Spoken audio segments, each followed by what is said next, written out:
আসসালামু আলাইকুম, কেমন আছেন সবাই? আমি সেই নেমে চলে আসলাম টিকিট থেকে।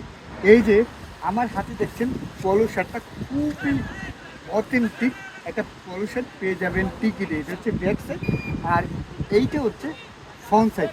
আমি যেমন প্রাকৃতিক পরিবেশে ঘুরতে পছন্দ করি, আমার এই পলো শার্টগুলো পরলে আপনারা প্রাকৃতিক পরিবেশে যখন আসবেন তখন এক কথায় অসাধারণ লাগবে।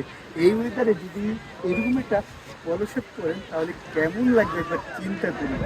এই যে ব্যাক সাইড, এটা ফ্রন্ট সাইড, আর এই যে কলারের সাইডটা একবার দেখুন কতটা অথেন্টিক, আর এই যে হাতার সাইডটা একবার দেখুন কতটা অথেন্টিক, আর এই যে বাটনগুলো দেখুন একদম পিওর পিওর পিওর কাজ করা এই পলো শার্টটা। শুধুমাত্র আপনি কি কথা চিন্তা করে খুবই রিজনেবল প্রাইসে এই পলো শার্টগুলো দিচ্ছি আপনাদেরকে। ধন্যবাদ, ভালো থাকবেন, সুস্থ থাকবেন। আবারও দেখা হবে কোনো না কোনো ভিডিওতে। আসসালামু আলাইকুম।